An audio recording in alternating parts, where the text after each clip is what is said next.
Video में हम शुरू करेंगे कक्षा 10 का पाठ 1 वास्तविक संख्याएं यानी कि रियल नंबर, वास्तविक संख्याओं का परिचय। तो इसके लिए हमारे पास कुछ संख्याएं हैं। इन संख्याओं के बारे में सबसे पहले जानेंगे क्योंकि इनकी हमें चैप्टर में जरूरत पड़ेगी।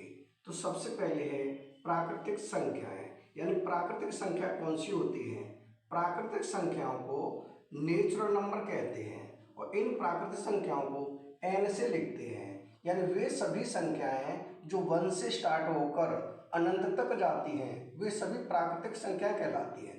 जैसी संख्या है 1 है, 2 है, 3 है, 4 है, 5 है, 6 है, आगे 7, 8, 9, 10 यानी अनंत तक जाती हैं, वो सभी होती है प्राकृतिक संख्याएं। यानी 1 से स्टार्ट होकर अनंत तक जाने वाली संख्याओं को प्राकृतिक संख्याएं कहते हैं। आगे है पूर्ण संख्याएं। पूर्ण संख्या कौन सी होती हैं, यानी पूर्ण संख्याओं को होल नंबर बोलते हैं। होल नंबर यानी पूर्ण संख्याओं को हम W से लिखते हैं और वे सभी संख्याएं जो 0 से स्टार्ट होकर अनंत तक जाती हैं वो सभी पूर्ण संख्या कहलाती है। जैसे ये प्राकृतिक संख्या 1 से स्टार्ट हुई है और जो पूर्ण संख्या है वो होती है स्टार्ट 0 से। 0, 1, 2, 3, 4, 5, 6 डैश डैश डैश यानी अनंत तक जाती हैं। प्राकृतिक संख्याओं और पूर्ण संख्याओं में केवल इतना अंतर है कि जो प्राकृतिक संख्याएं 1 से स्टार्ट होती हैं और पूर्ण संख्या है वो 0 से स्टार्ट होती है। केवल इतना ही अंतर है इसमें। आगे है पूर्णांक यानी कि इंटीजर्स। पूर्णांक को हम Z से लिखते हैं। तो इंटीजर्स कौन से होते हैं, जैसे ये प्राकृतिक संख्याएं हैं और ये पूर्ण संख्या हैं। तो 0 से स्टार्ट होकर 1, 2, 3, 4, 5 ये भी अनंत तक जाती हैं, यानी 0 से प्लस की तरफ अनंत तक जाती हैं और 0 से माइनस की तरफ भी अनंत तक जाती हैं। ये 0 है, ये -1, -2, -3 और -4 डैश डैश डैश अनंत तक, यानी 0 से प्लस की तरफ भी अनंत तक जाती हैं और 0 से माइनस की तरफ भी अनंत तक जाती है। वो सभी होती है पूर्णांक यानी कि इंटीजर्स। आगे है परमेय संख्याएं यानी कि रेशनल नंबर। परमेय संख्याओं को हम Q से लिखते हैं, यानी रेशनल नंबर वो होते हैं। परमेय संख्या वे संख्याएं होती हैं यानी कि P/Q। जिन संख्याओं को P/Q के रूप में लिखा जा सकता है वे सभी होती है परमेय संख्या। जैसे हमारे पास है 7/2, ये 7/2 ये परमेय संख्या है। 7/2 परमेय संख्या है और इनमें जो ऊपर यानी अंश और हर दोनों ही पूर्णांक होते हैं, यानी दोनों ऊपर और नीचे दोनों पूर्णांक होते हैं, तभी ये परमेय संख्या कहलाती है। जैसे 5 है, ये भी परमेय संख्या है क्योंकि इसके नीचे हम 1 मान सकते हैं। तो 5/1 यानी ये भी पूर्णांक है और ये भी पूर्णांक है, तो ये हो जाती है परमेय संख्याएं। यानी जिन संख्याओं को P/Q के रूप में लिखा जा सकता है वे सभी होती हैं परमेय संख्याएं। आगे आते हैं अपरमेय संख्याएं यानी कि इरेशनल नंबर। इरेशनल नंबर को यानी परमेय संख्याओं को Q के ऊपर छोटा सा C होता है, इससे हम लिखते हैं अपरमेय संख्याओं को। यानी वे सभी संख्याएं जिनको P/Q के रूप में नहीं लिखा जा सकता वे सभी होती हैं अपरमेय संख्याएं। जैसे कि हमारे पास है √2 अपरमेय संख्या होगी। √3 ये भी अपरमेय संख्या होगी क्योंकि √2 और √3 ये पूर्णांक नहीं है, इसलिए ये हो जाएंगे अपरमेय संख्या। ऐसे जैसे पाई है, पाई होती है ये अपरमेय संख्या है। पाई है, पाई अपरमेय संख्या है, जो कि पाई की वैल्यू होती है 22/7, ये हो जाती है परमेय संख्या। जबकि पाई है अपरमेय संख्या है और 22/7 है वो है परमेय संख्या। आगे आते हैं वास्तविक संख्याएं यानी कि रियल नंबर। वास्तविक संख्याओं को हम R से लिखते हैं। रियल नंबर में वास्तविक संख्याओं में वे सभी संख्याएं आती हैं जो परमेय संख्या हो अपरमेय संख्या हो, यानी परमेय संख्या और अपरमेय संख्या दोनों ही आती हैं वास्तविक संख्याओं में। तो इसमें जैसे 7/2 है, ये भी क्या होगी, वास्तविक संख्या होगी। और √2 और √3 ये सभी हो जाएंगे वास्तविक संख्याएं। यानी कि वास्तविक संख्याओं में परमेय संख्या और अपरमेय संख्या, परमेय संख्या और अपरमेय संख्या दोनों ही आती हैं, वो हो जाती है वास्तविक संख्याएं। अब हम सीखेंगे अभाज्य गुणनखंड, यानी अभाज्य गुणनखंड क्या होते हैं। तो अभाज्य गुणनखंड के लिए हम कोई संख्या लेंगे, मान के चलो हमने संख्या ले ली 60। अब इस 60 के अभाज्य गुणनखंड करने हैं, यानी कि ऐसे टुकड़े करने हैं जिसमें किसी भी संख्या से डिवाइड ना हो, भाग ना जाए। तो डिवाइड कर रहे हैं हम इसमें, यानी इसके गुणनखंड कर रहे हैं। तो ये हो जाएंगे, लास्ट में 0 है तो 2 से कट जाएगा, यानी 2 से भाग चला जाएगा। ये हो जाएगा 2 3 6 और 0। अब 0 है लास्ट में तो 2 से फिर भाग जाएगा। ये हो जाएगा 2 1 2, यहाँ 1 बचेगा और 2 पंजे 10। अब है 15, तो 15 में भाग जाएगा 3 से। ये हो जाएगा 3 पंजे 15। 5 में भाग जाएगा 5 से, यानी 5 1 5। तो ये हो जाते हैं 60 बराबर 2 गुणा 2 गुणा 3 गुणा 5, यानी ये हो गए 60 के अभाज्य गुणनखंड। इन्हें हम लिख सकते हैं 2 गुणा 2 है तो इसे लिख सकते हैं 2 की घात 2 गुणा 3 गुणा 5।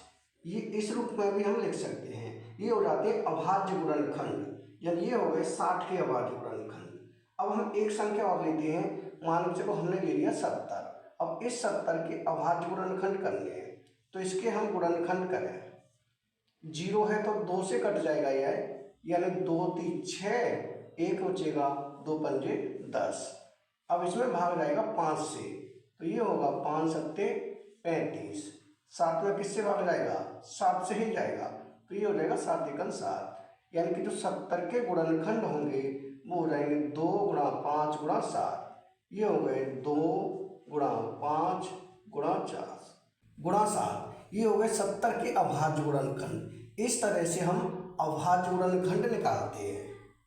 अब हम देखेंगे एलसीएम और एचसीएफ, क्योंकि इस चैप्टर में हमें एलसीएम और एचसीएफ इन दोनों की भी जरूरत पड़ने वाली है। तो देखें एलसीएम और एचसीएफ, इसके लिए हम दो संख्या मान के चलो 10 यानी कि 10 और 15 है। ये दो संख्याएं हैं, इनका हमें एलसीएम और एचसीएफ दोनों ही निकालनी है। तो सबसे पहले हम 10 के गुणनखंड करेंगे, तो यहाँ लिखें 10 के गुणनखंड करेंगे तो ये हो जाएगा 2 से भाग चला जाएगा 10 में, यानी 2 पंजे 10 और 5 एकम 5। 10 के गुणनखंड होंगे 2 गुणा 5, तो यहाँ लिखें 10 बराबर 2 गुणा 5। ये हो जाएगा 10 के गुणनखंड। अब कर लें 15 के गुणनखंड, तो 15 के गुणनखंड करें यहाँ, इसमें भाग जाएगा 3 से, तो ये हो जाएगा 3 पंजे 15 और 5 में जाएगा 5 से, तो 5 एकम 5, यानी कि 3 गुणा 5।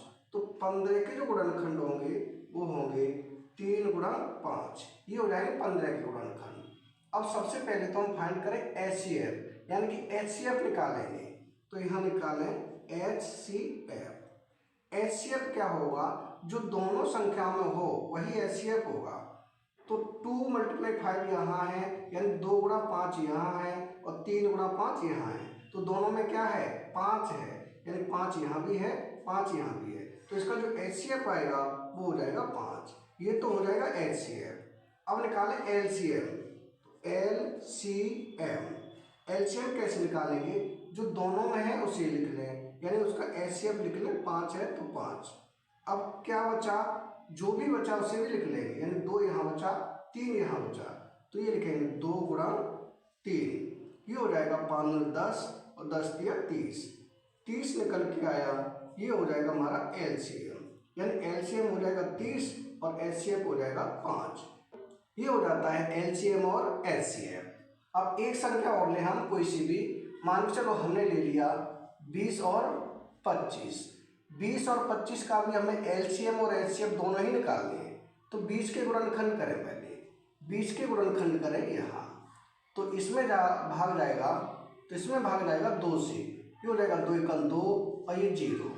10 में भाग जाएगा फिर 2 से, 2 पंजे 10।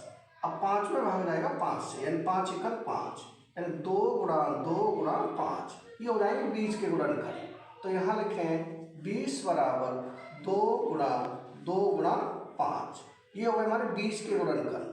अब करें 25 के, तो 25 को यहाँ लिखें, 25 के गुणनखंड हो जाएंगे, 25 में भाग जाएगा 5 से, तो ये हो जाता है 5 पंजे 25 और 5 एकम 5, यानी कि 5 गुणा 5।